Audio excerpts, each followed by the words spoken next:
to Camp Read a Lot. I'm Mrs. Hammock, and I am so excited that you're here at camp. Camp is such a great place for learning and having fun.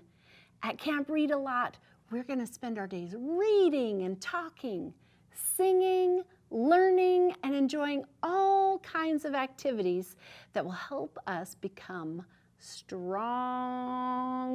readers. I'm super glad you're here. Parents, encourage your kids to read outside of books. Here's what I mean by that. As you're traveling through town in the car, encourage them to look for the signs and the stores and read what they say. If they're not readers yet, they can look for the letters that they know. Or if you're at the grocery store, there are a million things they can read. Have them help you with your shopping list. Have them read the list and then to go find things. It will be a great experience. And if you're cooking together, have them read the recipe or have them help you read the recipe. These are examples of how we can show our kids that reading is an everyday skill. It's something that we need to do for our whole long lives. And yes, reading books is so much fun, but we read even when we're not reading books, and we want our kids to know that. So parents, get reading outside of books with your kids and watch what a difference it makes. All right, campers, let me put my clipboard down and let's sing our hello song. Are you ready? Hello, readers. Hello, writers. Hello, campers. I'm glad you're here today. Hello, readers. Hello, writers. Hello, campers. I'm glad you're here today. And I am so glad you're here today. Hey, are you ready to do our pledge? All right, get your salute ready. Remember, I'm going to say it. You repeat after me. On my honor, I will try my best to be kind to everyone, to have a smile on my face, and a song in my heart. Great job. All right, we are ready to train our ears for sound. There are some great sounds here at camp, but one of my favorite sounds is you practicing sounds with me.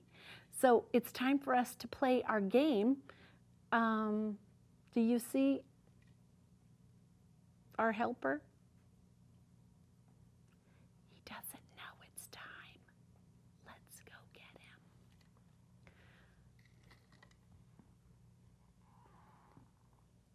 Scooter, it's time. What are you cooking more acorns? Oh my goodness. You're going to be so full of acorns, you're going to pop. Yes, I know you like acorns and s'mores. I totally get it. But it's time for us to do our game. Are you ready? You are? Do you remember what we're doing today? Oh, okay. Well, he says he's ready. We're going to play the syllable clapping game. Do you remember what that means? Let's review, just so we're safe and we know, everybody knows. So a syllable is a part of a word that has a vowel sound. Words have to have vowels, sounds, and sometimes they have more than one. Would you sit still? You are wiggling all over the place. So a syllable is a part of a word that has a vowel sound. So we're going to be clapping some syllables of some words, and then you can tell me how many syllables or how many claps you did. Are you ready? Okay. I chose some words that are perfect for our camp today and to go with our story. So our first word is redwood. Redwood. Are you ready to clap it? Okay, ready? Redwood. Great job. How many syllables did you? 2. Very good. We clapped 2 times, right? All right, are you ready for the next one? All right, let's try it. You ready? Animals. Animals. Ready? Let's break it apart. An-I-mals. Good job. Very nice. How many times was that? Oh, 3. Very nice head nodding. Good for you. All right, let's try another one. This one's a tricky one. Don't let it trick you. Here we go. Trees. Trees. Here we go. Trees. Great, I didn't trick you. It only has 1 vowel sound. That means it only has 1 syllable. Terrific. All right, the last one. I saved the best for last. Are you ready? Gardener. Gardener. You ready to clap it? Okay, let's do it. Gardener. Very nice. 3 syllables. Great job. Now, do you remember why it's important to know how to break words into syllables? That's right, because it helps us to break apart larger words so that we can sound them out. It also helps us when we're writing large words because we can write them 1 syllable chunk at a time. And then it makes those words a lot easier. Good job. All right, I have a joke for you. I tried to pick some really good jokes today to go with our story, so I'm a little nervous, but okay, I have courage and confidence. So here we go. Why didn't the tree answer your question? Why didn't the tree answer your question? Oh, he's thinking. Do you know? It was stumped. Get it? Get it? Tree? Stumped? It was stumped? Like you didn't know? Okay. Well, I hope you thought it was funny. I thought it was wildly funny. And I have another joke for you later. So, are you ready for our catch of the day? Yes? Oh, good. Today's story is called Tree Lady. Tree Lady. So we're going to find out more about that, but let's first take a look at some of the words that we might hear or we will hear in our story that might help us to understand. You ready? Okay, you know what to do. Good job. All right. We only have 2 today. This story has the word soil in it. The word soil. Do you know what soil is? Right, it's dirt. It's another way of saying dirt. Earth, soil, dirt, they kind of all mean the same things. All right, here's the word we just clapped the syllables. Gardener. Gardener. Do you know what a gardener is? Right, it is someone that takes care of a garden. When we have that at the end, there's garden, gardener. That means it's a person or someone who does something, and this person gardens. So, are you getting any ideas of what our story might be about? Soil, gardener, tree lady.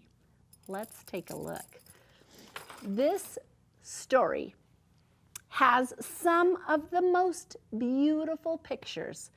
I really love it. So let me get my reading tools. Those are my glasses to make my eyes strong.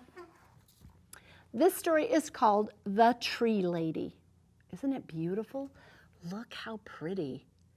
Look at her laying down there looking up at the trees. Isn't that so cool how the illustrator made it look like she was they're looking down at her? Isn't that amazing? Yeah, I love that. All right, The Tree Lady. Here's the front cover of the book and the back cover of the book. This story is about hope. Hope.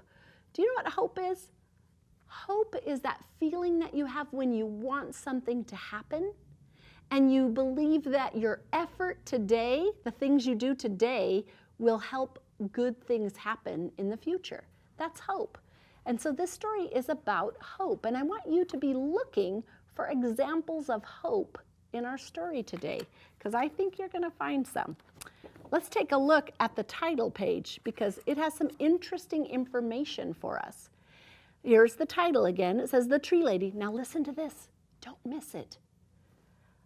The true story of how one tree-loving woman changed a city forever. What? This is a non-fiction story. That's what a true story means. I have no idea who this person is, but I am excited to know how one woman changed an entire city. Aren't you? Wow. Okay, let's jump in and see. Catherine Olivia Sessions grew up in the woods of Northern California. She gathered leaves from oaks and elms. She collected needles from pines and redwoods, and she braided them together with flowers to make necklaces and bracelets. It was the 1860s, and girls from Kate's side of town weren't supposed to get their hands dirty. But Kate did. What do you think that means? They weren't supposed to get their hands dirty. And did you hear how long ago that was? 1860? It's 2021 now. So 18, 19, 20, that's 200 years ago. Isn't that amazing? So what do you think they mean? They're not supposed to get their hands dirty. Well, back then in 1860, girls had certain things they were supposed to do and things they weren't supposed to do, and playing outside in the dirt was not one of the things that girls were supposed to do. It wasn't considered ladylike. I'm sure glad that things have changed, because I love playing outside. Kate listened well in school, and she learned how to write and count. She remembered the poems and stories she read. Best of all, she liked studying wind and rain and mussels and bones and plants and trees, especially trees. Most girls were discouraged from studying science, but not Kate. Did you notice something in her class? Look at her classmates. Right, they're all boys. What? But not her. She is ready to study. Kate felt the trees were her friends. She loved the way they reached toward the sky and how their branches stretched wide to catch the light. Trees seemed to Kate like giant umbrellas that sheltered her and the animals, birds, and plants that lived in the forest. Not everyone feels at home in the woods, but Kate did. Do you? I do. I love it here. When Kate grew up, she left home to study science at college. She looked at soil and insects through the microscope, and she learned how plants make food and how they drink water. And she studied trees from around the world. No woman had ever graduated from the University of California with a degree in science. But in 1881, Kate did.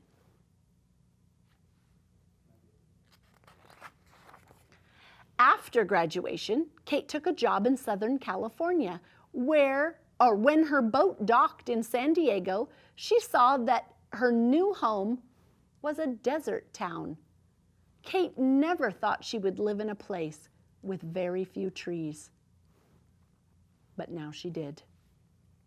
Wow, do you see any trees? Me either. Kate began her job as a teacher. She was also the vice principal of the school, so she had to make sure that everyone followed the rules. Kate missed studying science and was not sure that she would stay on the job, but for 2 years she did.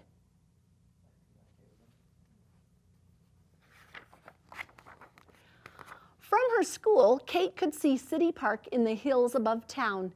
It was called a park, but it didn't look like one. It was where people grazed cattle and dumped garbage. Most San Diegans didn't think trees would ever grow there, but Kate did. Do you see an example of hope? I do. When Kate's love for the woods, with Kate's love for the woods, she thought San Diego needed trees more than anything else. She left her teaching to become a gardener. She knew she must plant trees that could live in dry soil with lots and lots of sunshine. Her friends worried that Kate wouldn't find trees like that, but she did.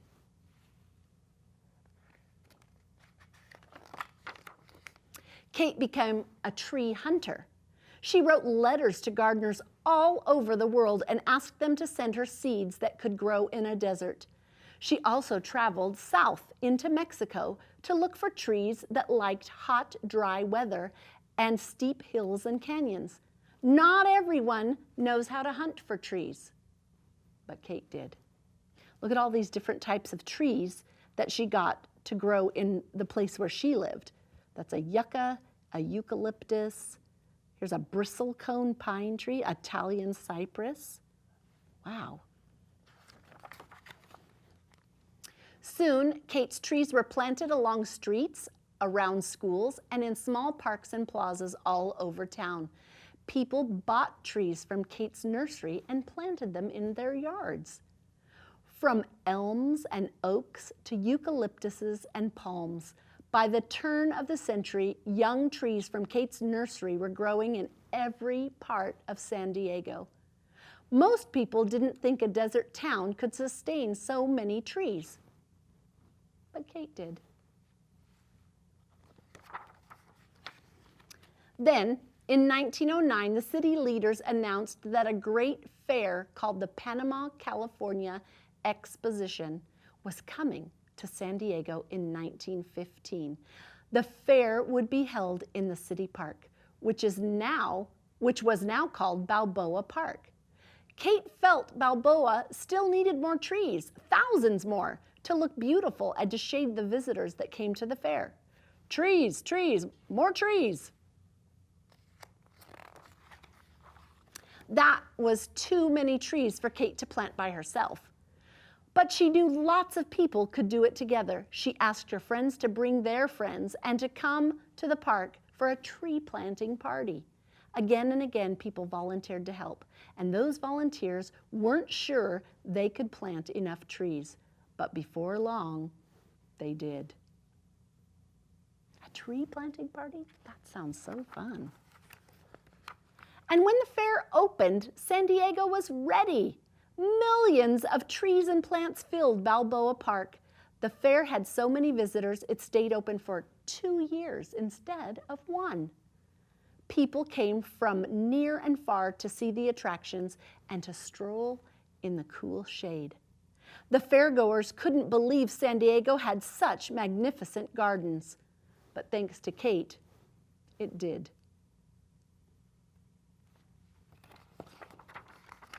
In the years after the fair, Kate was given many awards for her work, and people took to calling her the mother of Balboa Park.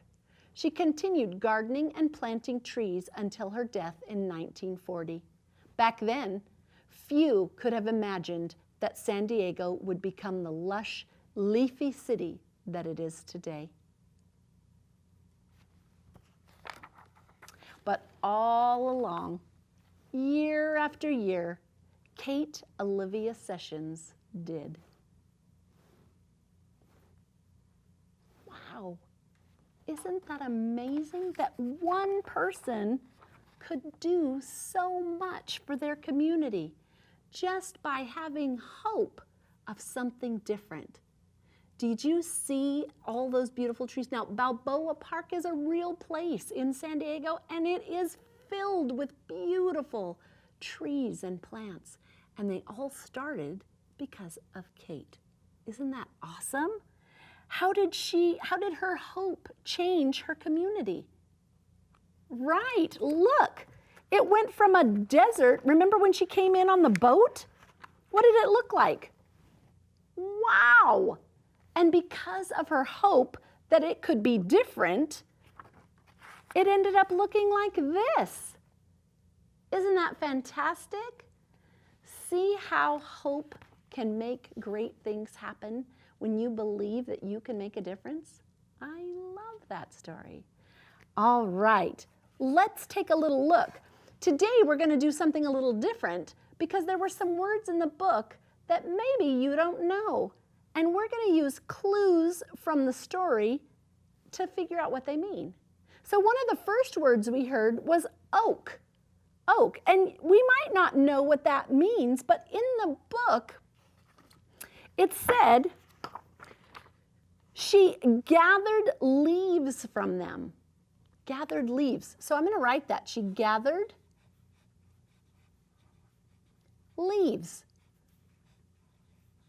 Okay, so if it has leaves, what does that kind of give you a hint? Right, it's probably some kind of a plant. And guess what? A tree is a plant, and an oak is a tree. Great job. Do you see how you can use clues in the story to help you figure out words that you might not know? But you have to look closely at the details and think about what the author is telling you with the words they choose so that you can figure out some of those unknown words. Isn't that awesome?